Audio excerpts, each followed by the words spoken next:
Замок на скалистом отроге близ Чемитерула не все время стоял пустым.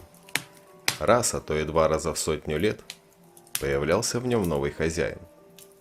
Все одинаково случалось. Поначалу вспыхивал в ночном оконце свет, к утру гас, и так из ночи в ночь. Потом замечали на рынке нового покупателя, нездешнего. Местные-то все друг друга в лицо знали. Тот бродил по рядам, приценивался, набирал еды на одного, складывал в корзину. Был пришелец обычно умом не богат, нелюдим, зачастую ущербен, хром, горбат или на лик уродлив. Но вот чтобы силой обижен, это никогда. Торговцы провожали такого мрачными взорами. Прочие покупатели сторонились. Всем понятно было, к чему клонится. А уж как начинали пропадать в округе люди, любому тугодуму стало б ясно, что дело нечисто. В Чемитеруле же обитатели на глупость не жаловались. Прижимисты порой бывали, неторопливы, но основательны. Чужаков недолюбливали, и летучих мышей не боялись. Знали, как с ними справляться. Что Брашов? До него далече. Со своими бедами надо самим разбираться. Серебра наплавить, да оружейных пуль из него отлить. С этим кузнец управится. А уж заточить кол из осиновой жерди вовсе дело нехитрое. Главное собраться с копом, это полдела. А другая половина решится. Ведь всегда нужно все взвесить, чтобы ошибки случайно не вышло. Одно нежить извести, а другое на дворянина по недомыслию покуситься. В последнем случае с головой на законном основании распрощаешься. Чужаки в Чемитеруле редки были. Откуда ж им там густо водиться? Но и вовсе без них тоже не обходилось. Кочевал иной раз мимолетный цыганский табор, шумел, пестрел тряпьем. После смерти старого священника новый направлялся в приход воли митрополита. Церковь не мельница, по наследству не передается. Ну и хозяева замка, конечно. Вскоре после того, как вместо дряхлого пастыря, прибранного в свой срок Господом, стал приходским батюшкой крепкий отец Михай, загорелся в древнем замке огонек. Многие наблюдали свет недоброго окна. Поди ж ты. Казалось бы, что в поздний час положено людям спать. А нет. Поутру выяснилось, кто его только не видел. Вздыхали селяне, супились. Как всегда тешились пустой надеждой. Вдруг не новый владетель объявился, а бродяги шалили. Где там? На другую ночь вновь светило. И на третью тоже. А уж как приковылял на рыночную площадь детина, сам из себя перекореженный, лапы что у медведя, так ясно стало. Дождались. Походил слуга по рядам, съестного накупил, покидал в мешок, взвалил на кривое плечо. Вроде и мешок велик, да ведь и работничек немал. Поди сам все и уминает. Нужна ли его хозяину грубая пища? Веселье в селе разом поубавилось. Те, у кого дома в сторону гор смотрели, повыскакивали, кто на тернац, кто на придвор. Следили, как слуга с мешком удаляется. Неделя миновала, другая. Ничего не происходило.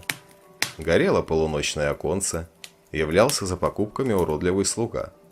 Даже имя его стало известно – Шербан.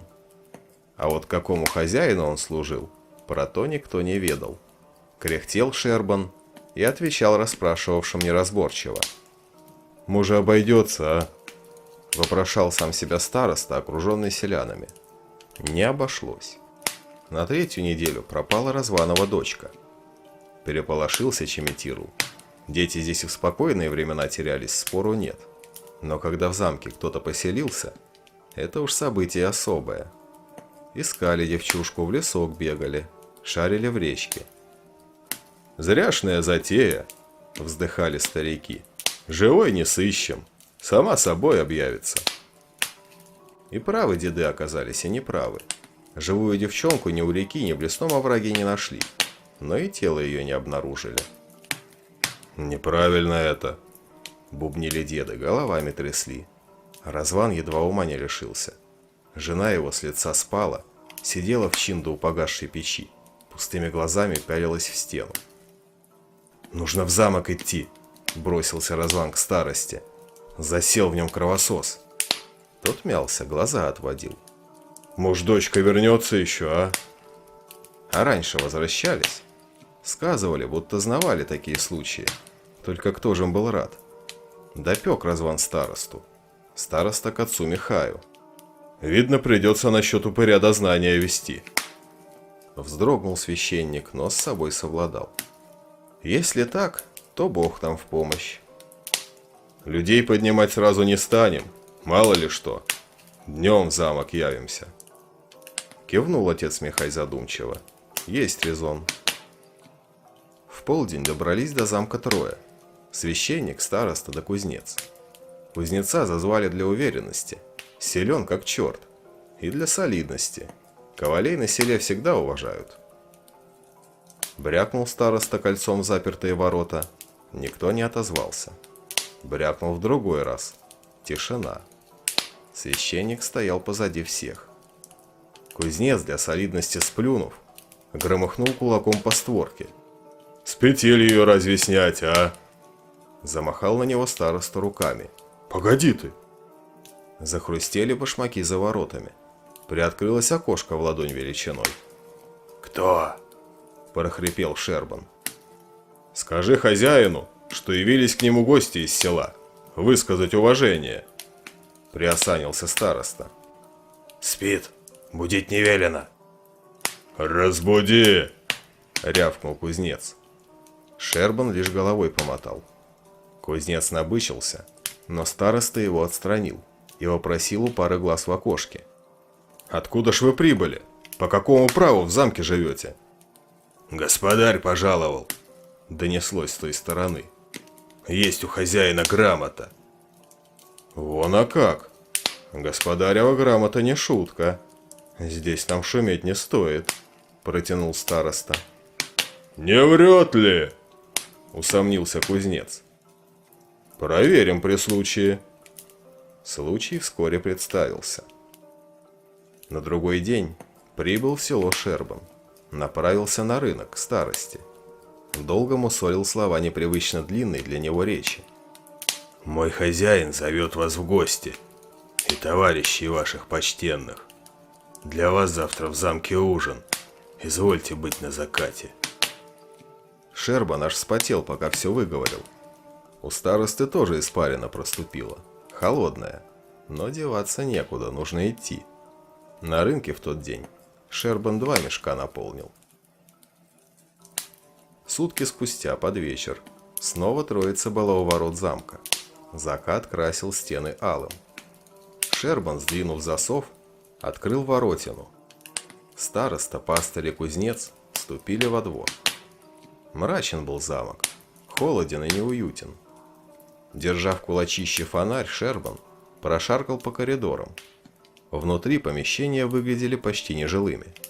В большой комнате был накрыт стол. Мясо и зелень грудились на тарелках. На древней мебели лежала пыль. Свечи горели. Из тьмы по углам тянулась на свет паутина.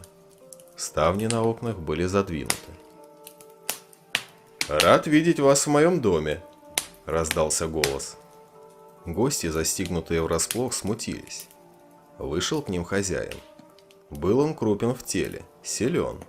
Бледен ли, непонятно. Свечные блики любой цвет перевирают. Представился. «Барон фон Баух». Говорил учтиво, пригласил к столу. Староста сел по правую руку, отец Михай по левую. Кузнецу достался стул рядом со старостой. «Шербан неуклюж», — извинился хозяин. «Блюдо подаст, вина принесет, но ухаживать за собой вам придется самим, не обессудьте». Староста улыбался почтительно. Пустяки. Кузнец лишь хмыкал. «Мясо не дурно», — нахваливал хозяин. «Есть пропеченное, а кто желает, тому с кровью. Вино же просто замечательное. Уж если имеешь такие подвалы, как здесь, то грех не держать в них доброго вина». Староста жевал. Кузнец наливал себе до краев. Отец Михай сидел потупившись. Кусок не шел ему в горло. «Чувствую свою вину, что сразу не отдал вам дань почтения», — проговаривал фон Баух с нажимом в голосе. «Однако я долго прожил там, где уклад иной, нежели здесь. Во многих странах принято развлекаться, давая приемы ночью, а отдыхать после них днем. Привычка к такому распорядку помешала мне. Староста прижимал ладони к груди и кивал, соглашаясь. «Но теперь мне захотелось сменить обстановку», — продолжал хозяин. «Я приобрел во владение этот замок и получил на него грамоту. Вот она на стене с господаревой печатью». Трапезничали долго, со вкусом. Встали из-за стола. Перед прощанием кузнец не удержался. Приблизил нос к висевшим на стене начищенным палашам. А отец Михай, словно решившись, спросил: «Не мешает ли вам отсутствие зеркал? Без них даже не поправишь на себе одежи». «Я же не девица», — фыркнул хозяин. «И то верно», — поддакнул староста. Покинув замок во тьме, троица пустилась в обратный путь. «Странно, что не было в замке зеркал», — повторил священник. «Не потому ли, что считается, будто упыри не отражаются в зеркалах?» «Он отражается», — вернул заплетающимся языком кузнец. «Я в полированном клинке видел». «Да и сказки это», — добавил староста. «Не верю я в отсутствие отражения. Это сродни похищенной тени». «И в летучую мышь упыри не обращаются», — кузнец изумился. «В летучую, должно быть, умеют. Но ведь в замке мы их не видели». «Так ведь и хозяин был все время у нас на глазах». «А в жарком-то я чеснок унюхал», — тер староста усы. «Требовал бы упырь чеснока к столу». За разговорами вернулись в Чеметирул. «Поздний час», — зевнул староста. «Спать пора. А я бы еще подышал для облегчения», — возразил кузнец. «Посидел бы у речки». Посмотрел на него при свете луны отец Михай, вздохнул. Разошлись каждый в свою сторону. А на утро кузнец сгинул. Лишь сапоги на берегу и остались. Пересуды по Чеметирулу ходили. С чего бы кузнецу топиться? С пьяну, видно, оступился. Утопленника не нашли. Уволокло, как пить дать течением. Погоревали о нем. Ученики в кузне остались. Вот только двум подмастерьям одного мастера не заменить. А неделей позже новая напасть. Пропали Георгию да Мирча. Взбудоражилось село. Как ни крути, а с появлением чужаков беды так и прут. Шептались селяне, косились на замок. Староста мялся. Не упырь владетель замка, хоть и ведет себя чудно. Не похож. Или ловко глаза всем отводит. Отец Михай ходил бледен и молился. Смутно было в народе. Шербана хотели прибить, но тот, как назло, не появлялся. Засел в замке, словно выжидал. Староста покрутился. Делать нечего. Снарядили второе посольство побольше. Со старейшинами и теми из жителей, кто хотели свидетельствовать. За сборами упустили время. Явились к замку под вечер. В предзакатных сумерках вытребовали хозяина. Шербан отпер. Вышел из замка фон Баух. Подтолкнули в спину отца Михая. Тот прокашлялся, выступил вперед. «Поцелуйте распятие, умойтесь святой водой!» Рассмеялся хозяин замка. «Что за суеверный вы народ? Вот целую я крест, лью на себя воду. Дайте мне писание, прочту вам из него. За кого вы меня принимаете?» Примолкли люди, утихомирились. «Идите по домам», — наказал хозяин и скрылся в замке. Побрело посольство восвояси. По пути затеял один из стариков речь. «Слышал я, будто старым неумершим все нипочем. И солнечный свет, и святые дары. Если что их и может упокоить, так это кол в сердце». «Эх», — журил его староста, — «кол любого утихомирит, и не умершего, и живого». Отец Михай ежился, слушая жестокие слова. Шептал молитвы. Луку и Крыстю исчезли недели через 2. А как не вернулась домой Марыська, взбунтовалось все село. Все, кто ходить умел, направились к замку. Должно быть, видел их Шербан издали. Пылила толпа, шумела. Солнце стояло высоко. Когда подошли ближе, ворота были распахнуты. Ждал хозяин во дворе, под лучами солнца. Ярился. Все верно рассчитал. Стали бы створки ломать, распалились. никто бы его уже не слушал. А так присмирели, хоть и не успокоились. «Капустные у вас головы!» Фон Баух кричал. «Стало быть, решили, что я Носферату? Дурни! Сживете меня сосвету, а люди-то пропадать продолжат? Вам наука, только мне утешение ли? Моим словам не верите, поверьте собственным байкам. Вот!» Выхватил хозяин кинжал из ременных ножен. Ахнули впереди стоявшие. До себя по предплечью полоснул. Хлынула кровь из раны. «Видите? Течет из меня, теплая, живая. Толчками, стало быть, сердце бьется. Эх, дурачье, что за вампир из меня? Следите лучше за своими детьми. Или никогда они до меня не пропадали?» «Было дело», признались в толпе. «Взрослые из села не скрывались ли? Не бежали в поисках лучшей доли?» «И такое случалось». «Так чего же вы явились ко мне с кольями? Прочь! Ступайте прочь!» И пошли жители села, понурившись Чеметиру. Пала ночь, но не спалось отцу Михаю. Кручинился он, места себе не находил. Выбрался со двора, потащился невесть куда по селу.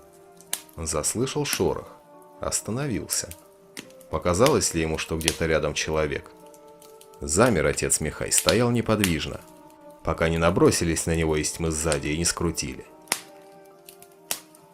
«Вот вы опять у меня в замке», — произнес знакомый голос. «Удивлены? Я-то нет». Связанный священник, стоявший у крюка в стене, тщетно пытался освободиться. Не мог и рычал сквозь тряпку, запихнутую ему между зубами. «Но сегодня вы останетесь без ужина», — вздохнул фон Баух. «Вы проиграли. Вы ошибались с самого начала. И нынче был мой триумф. Жители Чеметирула получили окончательное доказательство, что я не кровосос. Это и в самом деле так. Я не упырь. Я людоед».